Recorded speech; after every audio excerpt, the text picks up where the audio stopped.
Olá pessoal, tudo bem com você? Então, olha, nós estamos aqui no nosso primeiro podcast que é Oliveira Cast. E olha só que coisa mais interessante, aqui tá cheio de ramos de oliveira hoje, hein? Porque o nosso primeiro entrevistado nada mais é, gente, que o Paulo Oliveira, que é um amigo nosso já de há um bom tempo, também o nosso conselheiro, consultor, muitas das vezes tivemos um tempo aqui com ele sempre presente e cooperando conosco também, né, Paulo? E o Paulo, ele é pastor sênior na Igreja Cristã da Família, olha só, gente, presidente da OTC Brasil, que é da Bolsa de Tokenização de Ativos, é isso mesmo, Paulo? É isso aí. Presidente do Instituto Renovo e também presidente do Instituto Tela de Negócios e Missões. Eu acho que se tiver depois, qualquer momento que você quiser destacar qualquer uma dessas aqui, vai ser importante, tá, Paulo? E aí nós estamos aqui com a grande alegria, um prazer ter você aqui, Paulo, uma grande satisfação, inesperada até, porque foi num momento assim que eu creio que Deus realmente trouxe você na hora certa para nós aqui. É um tremendo prazer estar aqui, um prazer estar com vocês também aqui. Não tinha noção de que já tinha um podcast, né? Muito chique. E Oliveira Cast, ó, tô aqui predestinado essa história, né? Nós estamos aqui para fazer o primeiro podcast juntos. E é um prazer estar tanto com vocês aqui no Grupo Unos quanto em Cascavel, né? E para falar disso, o meu foco hoje tem sido... Eu tenho 10 coisas que eu faço na vida. Sim. E as pessoas perguntam, como é que você consegue fazer 10 coisas no meu tempo? Aí eu falo, fazendo mal cada uma delas. Eu preciso de alguém que me ajude ali. Mas o meu foco ultimamente tem sido empreendedorismo. Então o Instituto Tela é um instituto de empreendedorismo cristão. Tela significa tecnologia, empreendedorismo, liderança e ação missionária, que é como levantar uma geração empreendedora no Brasil. Vou falar disso mais tarde. Outra coisa que eu me dedico bastante é a Bolsa OTC, que é a Bolsa de Tokenização de Ativos. É o movimento de digitalização do Brasil. Então a moeda vai ser digital, o sistema de pagamento já é digital, que é o Pix, e vai ter ainda um sistema de tokenização de ativos, que é cada token vai ser um contrato de ativo financeiro. Então, essa mudança vem para o Brasil e a Bolsa OTC está, junto com o Banco Central, né, debaixo do Banco Central, fazendo esse projeto. E também sou pastor da Igreja Cristã da Família, né, que é uma coisa que nos une, inclusive, porque isso mesmo. Há 4 anos atrás, começamos e todo esse movimento da unidade, dos discípulos e do corpo de Cristo, nos tornamos conhecidos uns dos outros por causa... Graças a Deus da igreja. Você estava falando desde a década de 80, né, Paulo? Isso. Muito interessante. Vários ministérios ali que se reuniam. Me parece que o ponto base era até Foz do Iguaçu. Você falou um pouquinho sobre isso então, hoje. Nos anos 80 começaram as comunidades. As comunidades. Né? Então, comunidade era um movimento que estava tentando revigorar a vida natural da igreja. Isso. Então, em vez de ser aquela coisa eclesiástica, liturgia, as igrejas tradicionais eram muito fechadas e rígidas. Exatamente. Surgiu um mover, né? Então, a comunidade de Porto Alegre, com Erasmo e Moisés, isso. Onde está o Azaf, que eu conheci em 79, a comunidade de Goiânia, que era o Rodovalho e o César, na época, ainda era o nome Comunidade de Goiânia, depois virou Sara Nossa Terra e a Fonte. A comunidade de Bauru, com Abílio, comunidade de Belo Horizonte, de São Paulo, a Comunidade da Graça e a nossa igreja. E a comunidade de Uberlândia, que vinha o Ari Skates e o Paulo Júnior depois, com o Sal da Terra. E no mais recente, então, vinha a comunidade de Jundiaí, de Vitória, né, o Vinci, o Jamé. Então são pessoas que são os nossos irmãos que nascemos juntos. E esse povo se reunia uma vez por ano com uma conferência apostólica com o pessoal da Argentina e Chile, que era em Foz do Iguaçu. Olha só. Foz do Iguaçu. E é muito interessante, Paulo. Tem algumas histórias em cima disso, viu? Uma delas até outro dia desse eu vi um testemunho de alguém falando de uma profecia ali que surgiu naquele tempo. Só que como eu só ouvi falar sobre isso, né? Mas era muito interessante que alguém falou que no Paraná nasceria uma cidade que traria muito socorro à nação. E, curiosamente, o nome era de uma cobra. Uau! Nós estamos em Cascavel. Mas que bom bom te ouvir sobre isso. Paulo, mas eu estou aqui hoje, estou assim, muito desejoso de ouvir você falar um pouco para nós sobre a mordomia. Né? Nós temos buscado abordar mais sobre esse assunto, falando sobre o reino de Deus, buscando que os nossos ouvintes aí entendam um pouco mais sobre essa mordomia, o que é esse serviço à casa de Deus, no sentido de cuidar de fato das coisas que pertencem ao reino de Deus, que pertencem ao Senhor. Aí eu queria te ouvir um pouco, eu sei que você já fala sobre isso há mais tempo, já te ouvi falar também, e você nos deu o prazer de te ouvir sobre esse assunto. Excelente. Vou juntar duas coisas aqui, que é o Instituto Renovo e o Tela, para falar desse assunto. Ótimo. Porque mordomia, uma palavra até que em português soa como mordomo, né? Ah, sim, verdade. Não é um cara de libré lá com a bandeja na mão servindo o senhor. A mordomia é o gerente, né? O mordomo, o stewardship no inglês, é o gestor de todas as coisas. Exatamente. Né?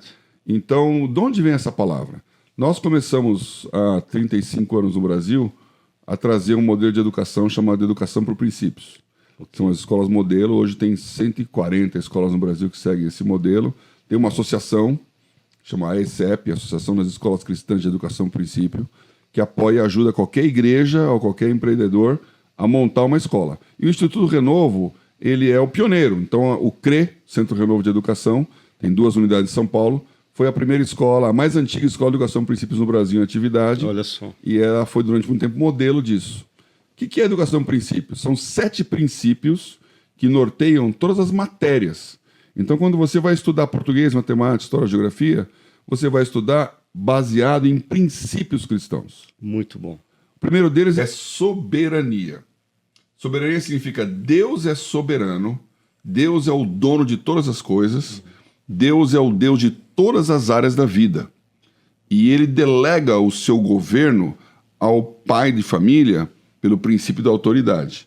Isso. Ele delega para o presidente, ele delega para o professor, para o guarda de trânsito, mas todo o poder vem de Deus. Deus é o Deus da política, Deus é o Deus da economia, Deus é o Deus da religião, da educação, das obras sociais. Então Deus é Deus de tudo, soberania. O segundo princípio é autogoverno. Ainda que Deus seja o Deus de tudo, ele nos criou com a capacidade de decidir o nosso destino. Okay. Então nós somos fechados, blindados. O inferno, o diabo não tem o poder de invadir a nossa mente. Eu sou o senhor do meu destino. Esse é um dos poemas que segurou o Mandela 20 anos na prisão lá na África do Sul. Eu sou o mestre do meu destino. Então ele repetia isso quando tinha lá um guarda, uma prisão, um apartheid, querendo dobrar ele. Ele falou, não, ninguém manda em mim. Eu mando em mim mesmo. Eu escolho o que eu quero. Não é o meu lugar que me define. Sou eu que defino o lugar. O terceiro princípio é o princípio da individualidade. Não existe um habitante na Terra igual ao outro. São 8 bilhões de criaturas que Deus criou, diferenciadas. Cada um é cada um. Cada um é cada um. E a tecnologia hoje descobriu isso, porque não é só a impressão digital. É a íris, é o formato da face, é a maneira de sentar. Os carros modernos, eles reconhecem quem é a pessoa quando ela senta, porque a sua forma de sentar é única em 8 bilhões.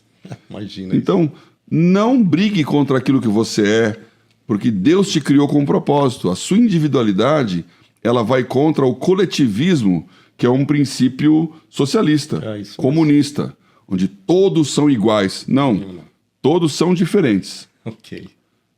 O quarto princípio é o princípio da... Porque individualidade gera individualismo. Então, o quarto princípio é o princípio da aliança.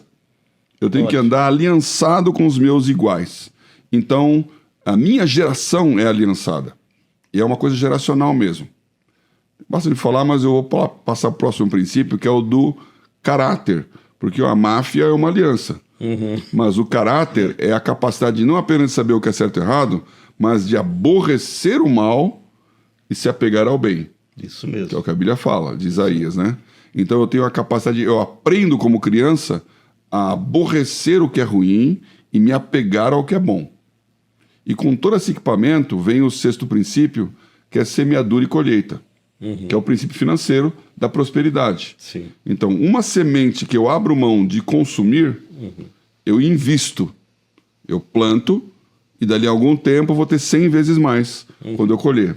Então, eu abro mão do consumo imediato para ter a prosperidade futura.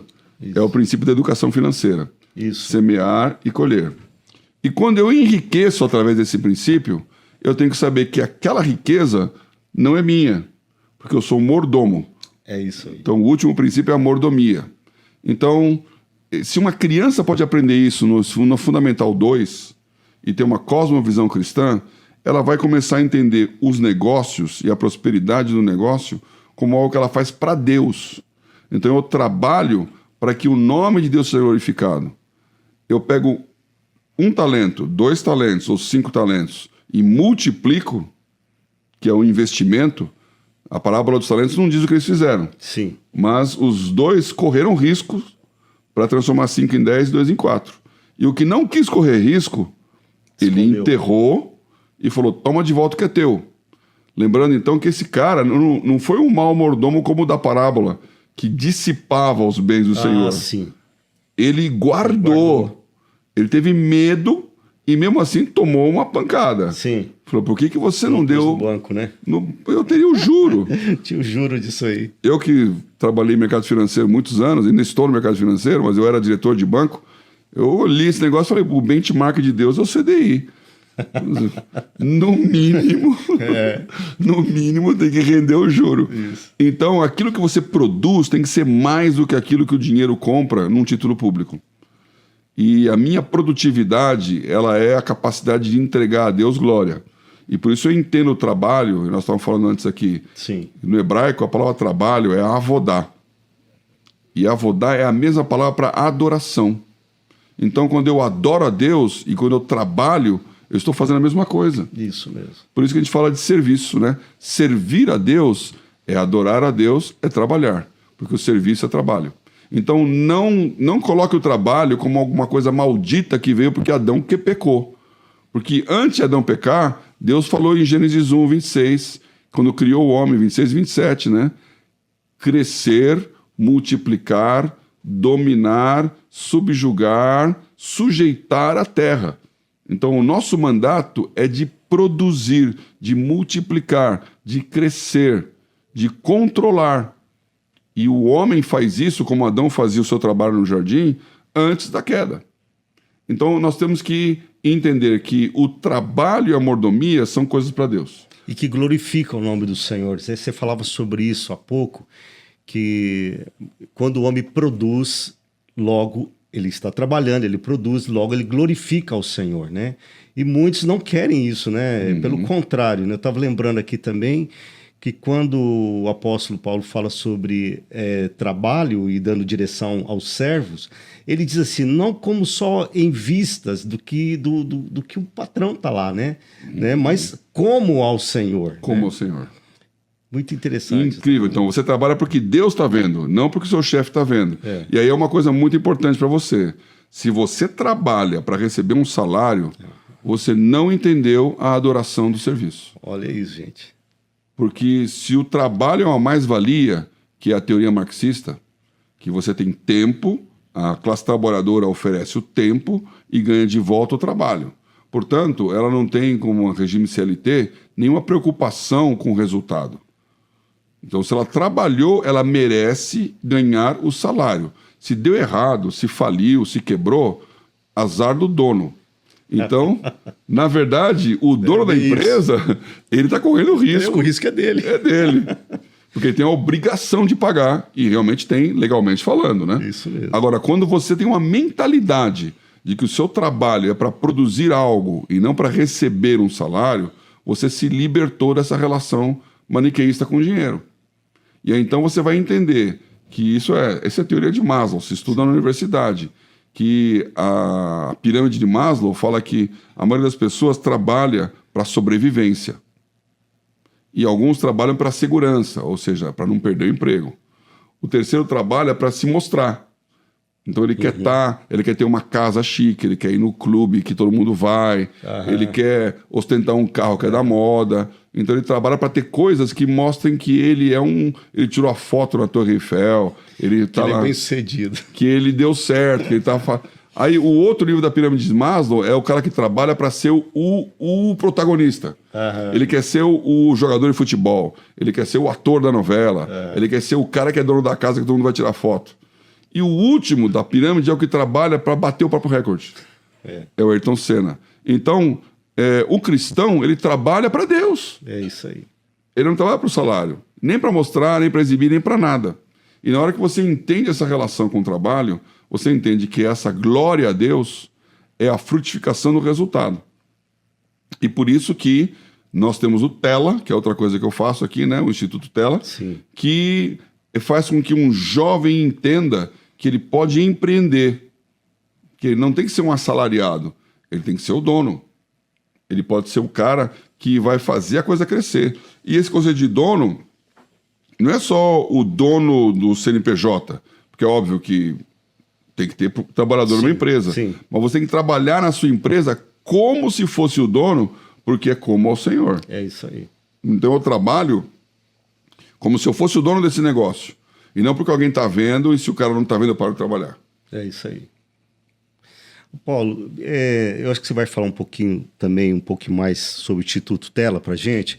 E eu queria puxar um pouquinho isso aqui no sentido de que quem está nos ouvindo agora pode estar pensando assim, puxa vida, mas eu não sei empreender, eu acho que eu não nasci para isso, né? Tem várias indagações que vêm aí na cabeça, né? Mas fala um pouquinho para a gente do Instituto Tela e como que que você falaria para esse pessoal que está nos ouvindo agora em cima dessas negativas, né? Será que eu dou conta? É isso mesmo? Bom, um vasto assunto, mas aqui assim, olha, existem muito bloqueio que as pessoas têm, que elas foram adquiridas ao longo do tempo. Até virou uma moda agora esse negócio do coaching e tal, que é ativar, desbloquear e tal.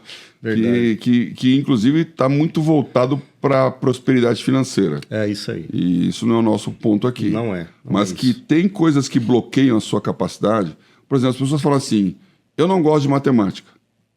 Quando você fala que não gosta de matemática, você está se fechando para ser, por exemplo, um programador. Aí, um programador de Flutter, que é uma linguagem de aplicativo que é para iOS e para Android, ele tem R$10 mil de salário inicial. Certo. Por quê? Porque tem pouco programador de Flutter no Brasil. Demanda. Então, quantos querem ganhar 10 mil? Muita gente. Quantos estudam programação? Não. Não gosto de matemática. Então, você tem que tirar bloqueios da sua cabeça de coisas que você não é. Porque você tem que fazer o que Deus te chamou.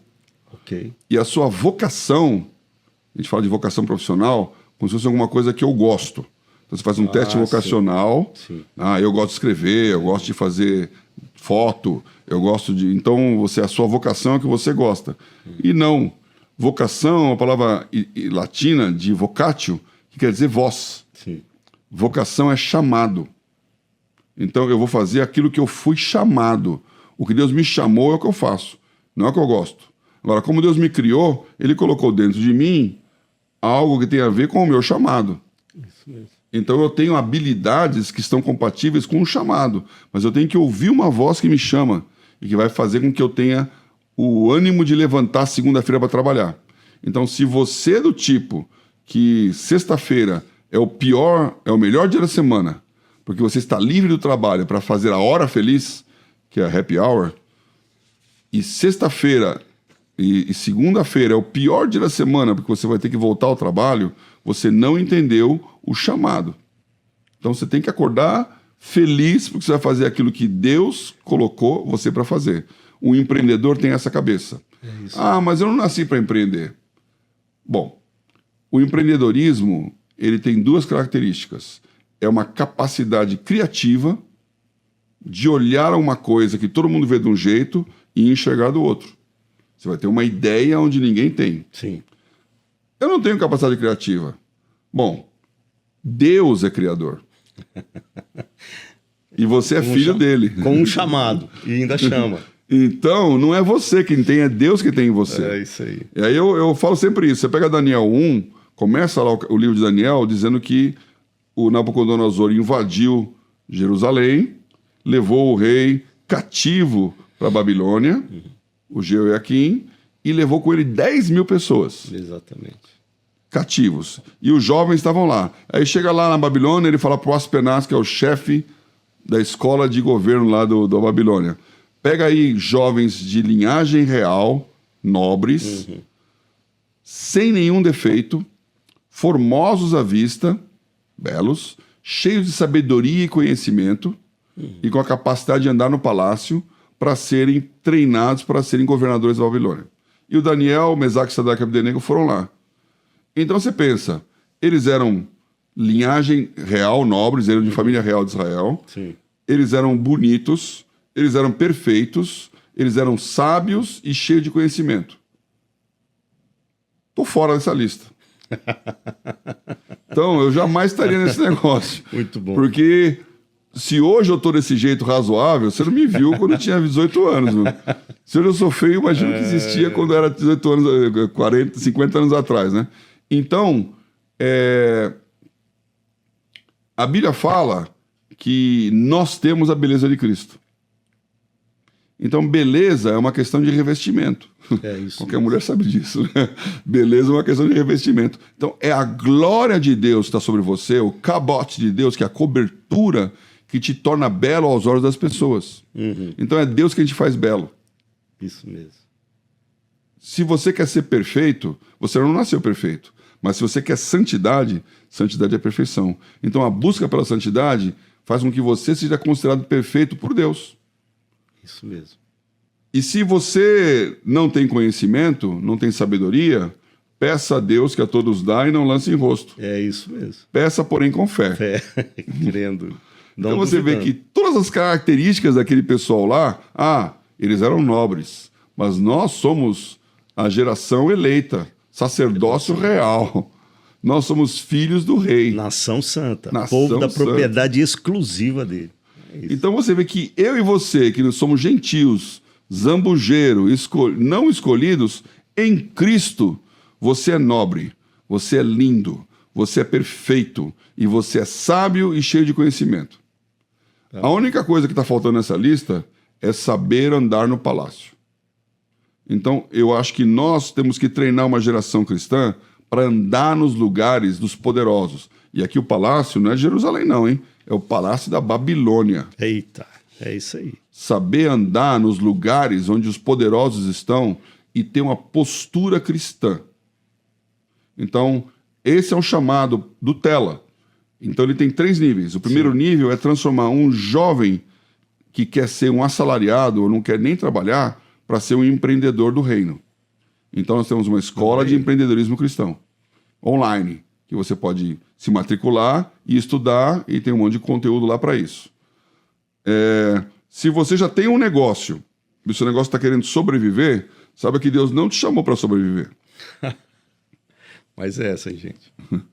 Sobrevivência é garantia. Ele falou que o pardal sobrevive. É isso aí. Porque ele garante para o pardal que ele vai comer e que ele vai beber. Ele não planta, ele não cega, mas Deus dá para ele um mantimento. Então, assim como ele cuida do pardal, vai cuidar de você.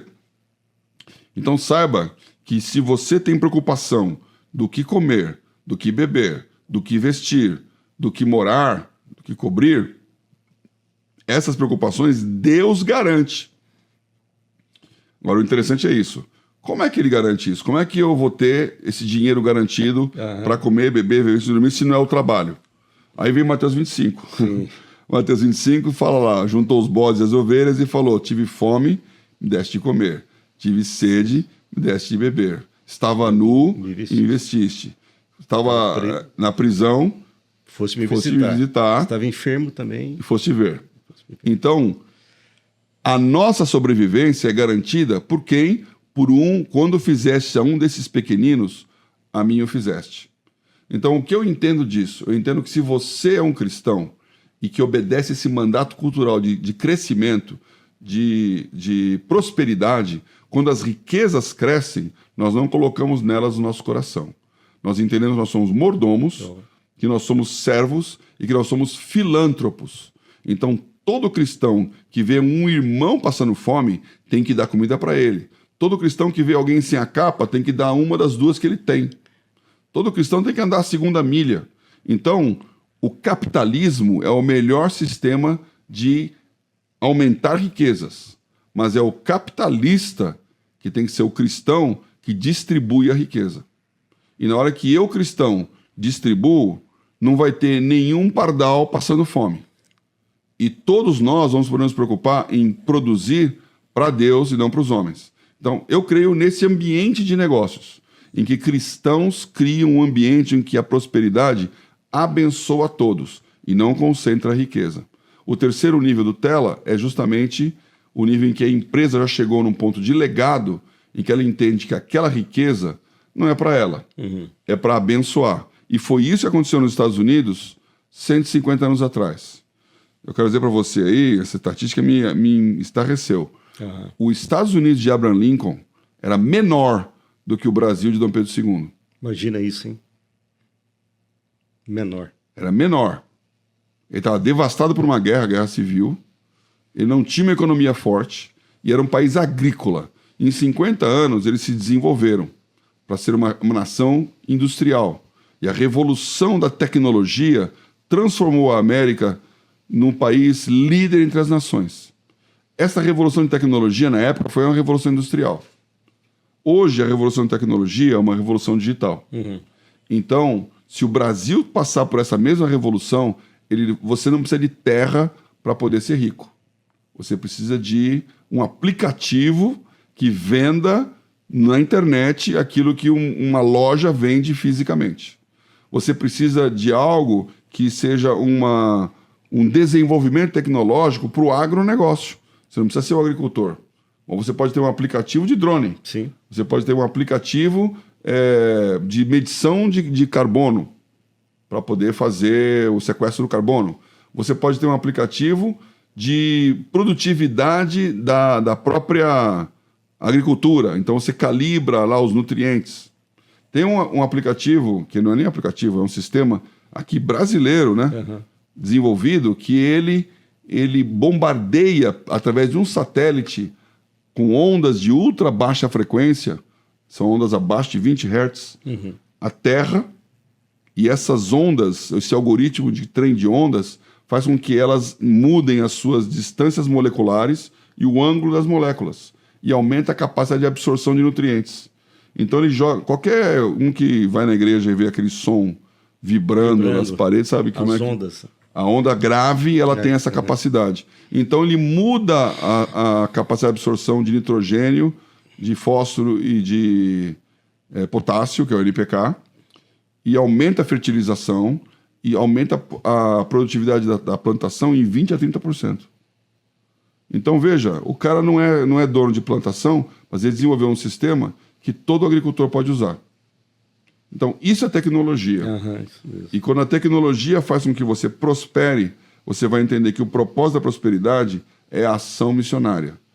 É você investir no reino. Então, há 150 anos atrás, americanos vieram pregar o evangelho aqui no Brasil, com dinheiro da prosperidade da nação americana. Isso mesmo. Eu tive recentemente vou fazer a propaganda do Abe Huber aqui. Ok. Né? Um fantástico Abe Huber, é a Past Church. O pai do Abe Huber era um missionário que veio porque Deus falou para ele no ano 50 para vir para o Brasil. E ele tinha plantações lá nos Estados Unidos. Então ele arrendou as terras dele, veio para o Brasil e começou a plantar igrejas. E todos os filhos vieram com ele. O Abe Huber nasceu aqui no Brasil. Então, o que aconteceu? As terras americanas cresceram de valor. Então ele se tornou milionário pelas terras que ele possuía. O que ele pegou aquela riqueza? Ele pegou aquele dinheiro e investiu em plantação de igreja no Brasil. E isso na década de 50 a 60. Agora, 100 anos atrás, o Mackenzie fez a mesma coisa. Pegou o dinheiro e colocou para plantar Universidade Brasileira. E o Kellogg's fez a mesma coisa. Pegou o milho que ele produzia e fez o Cornflakes e dinheiro para fazer missões. E o Colgate fez a mesma coisa. Então, o Rockefeller fez a mesma coisa. Então você vê que tem centenas, se não milhares de americanos que ao enriquecerem perceberam que eles tinham que dar para uma causa, e a causa era missionária. Só que os bilionários de hoje dos Estados Unidos, Bill Gates, Zuckerberg, eles fazem o quê? Eles fazem filantropia. Sim. Só que não é cristão. É outra coisa. Né? É a nossa vez de fazer isso. Que bom. Muito bom ouvir isso, hein, gente? Ô Paulo, olha, não vamos ficar segurando muito você. Eu sei que seu tempo, para nós, está sendo um momento rico demais você estar aqui. Mas, para encerrar, você dá uma palhinha para nós aqui, bem rapidinho, sobre a cosmovisão. Eu sei que é vasto, mas tem uma frase sua que eu venho carregando já há alguns anos, que eu ouvi você falar sobre quando temos a clareza do chamado, da visão que Deus deu, e como que Deus depois, após eu ter isso, que ele vai dar a provisão. Né? Eu queria que você pode falar só um pouquinho, só para encerrar esse assunto aqui, seria importante. Cosmovisão. Eu estudei física, né? Eu estudei engenharia e física na universidade. Então, em física tem um negócio chamado referencial inercial. Referencial é aquele eixo XYZ, Sim. das coordenadas, que você usa para referenciar um ponto. Então, você quer saber a localização de um ponto no espaço, você vai colocar lá o X, o Y, o Z dele, você plota lá no gráfico e acha onde está o ponto. Sim. A partir de um referencial. Esse referencial ele tem que ser inercial, ou seja, ele não pode estar em movimento. Se ele estiver em movimento, ele mascara o resultado. Uhum. Eu falo sobre isso, hoje à noite eu vou falar mesmo na palestra sobre esse assunto. Se você não quiser falar, fique tranquilo, hein? Não, o pessoal não vai ouvir. Eu repito esse assunto em vários lugares. Okay. É um exercício de vestibular clássico de física. Uhum. É um menininho dentro de um trem batendo uma bolinha. Aí a pergunta é, qual que é o movimento daquela bolinha? Para quem está dentro do trem, no vagão, olhando, é um movimento retilíneo, que a bolinha desce e sobe na mão dele. Sim. Só que o trem está em movimento. Então, para quem está na estação, vendo o trem passar, ele está fazendo uma parábola. Então, para quem está dentro do trem, pode jurar que é retilíneo. Uhum. Mas, na verdade, quem está longe percebe que é uma parábola. O problema é que a Terra está em movimento. Uhum. Então, quem está olhando do espaço é uma helicoidal. Além de a Terra estar girando em torno de si mesma, ela está girando em torno do Sol. Então, você imagina como é o movimento. E para piorar a situação, o Sol está em movimento. Então, o nosso sistema solar está indo em direção a uma estrela chamada Vega, que fica no centro da galáxia da Milky Way, da Via Láctea. Via Láctea. Veio o nome em inglês aqui. Da Via Láctea. Então, o que interessa isso? Interessa que se o Elon Musk, lá o SpaceX, vai calcular a trajetória de um foguete, se a NASA vai calcular a trajetória no foguete, ela tem que saber que aquele foguete vai sair da Terra e vai voltar e a Terra está girando. Isso. Porque senão ela sai do Pacífico e volta no Atlântico. Uhum. Ela tem que saber que ela está girando e andando em torno do Sol. E ela tem que saber que o Sol está em movimento, porque senão ela volta para um ponto do espaço onde tudo já passou. Então, o referencial inercial absoluto da física é Vega. Isso não é uma teoria, isso aí é um fato. Então, você referencia os pontos de espaço a partir de um lugar que não se move. Então, o referencial inercial é uma rocha que não sai do lugar. Agora, vamos entender cosmovisão. Uhum. Cosmovisão é a minha maneira de enxergar o mundo a partir do lugar onde eu estou sentado. Então, o meu referencial, que eu dou valor a todas as coisas, ele tem que ser o mais fixo possível. E qual é o referencial que não se move, que não muda, que é o mesmo ontem, hoje, eternamente, que é uma rocha eterna, onde você está com seus pés colocados. Então, Jesus é o nosso referencial. E a cosmovisão cristã é a que explica todas as coisas. E por isso Paulo fala em 1 Coríntios, que o homem espiritual discerne bem todas as coisas, e por ninguém é discernido, mas o homem natural não compreende as coisas do homem espiritual, porque elas se discernem espiritualmente. Então existe uma cosmovisão que é bíblica teísta, e aqui junto com a educação por princípios. Quando você acredita que o Deus soberano é o Deus da política, é o Deus da economia, é o Deus da educação, é o Deus da religião, é o Deus social, isso chama-se Peirce em inglês. É um teste que você faz de cosmovisão. E se você acredita que isso é verdade, a sua cosmovisão é bíblica, teísta, baseada em Deus. Se você acredita que Deus é Deus de religião, mas não é o Deus da política, não é o Deus dos negócios, a sua cosmovisão é uma cristã moderada. Se você acredita que Deus não é o centro da coisa, a sua cosmovisão é humanista. E se você acredita que é o Estado que está no centro, a sua cosmovisão é socialista. Então, quando eu pergunto para você, é dever do Estado garantir a educação dos seus cidadãos?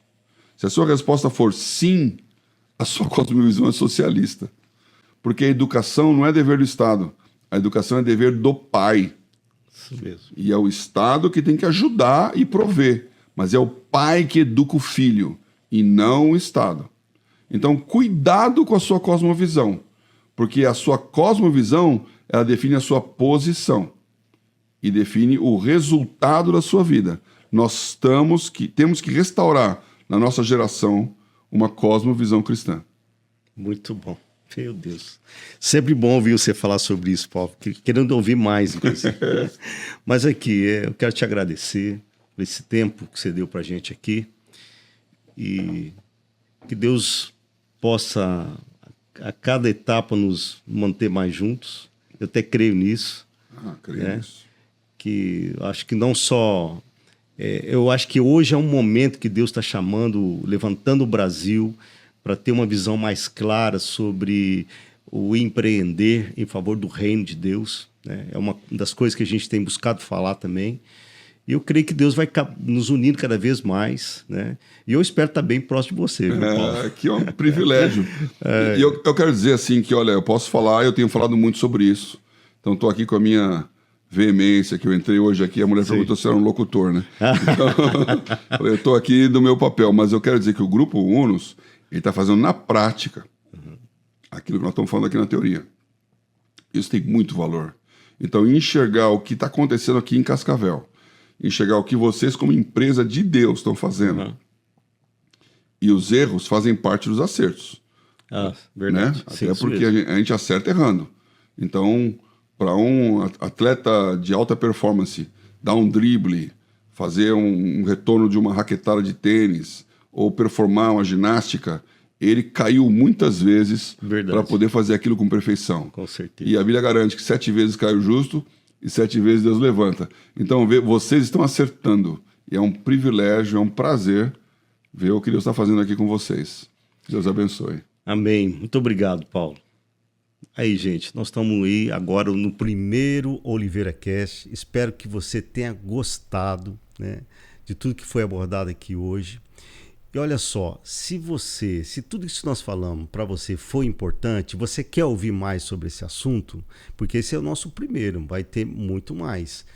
Então, se inscreve, gente. Olha, tá aí o nosso canal no YouTube, o nosso Instagram. Segue a gente lá que aí sim nós vamos poder ter uma continuidade, né, dessa caminhada servindo você. Vem conosco.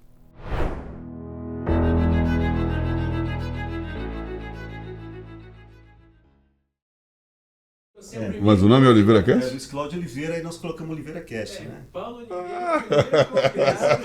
Oliveira Cast. Isso é... Só tem ramo de Oliveira aqui. É um predestinado aqui.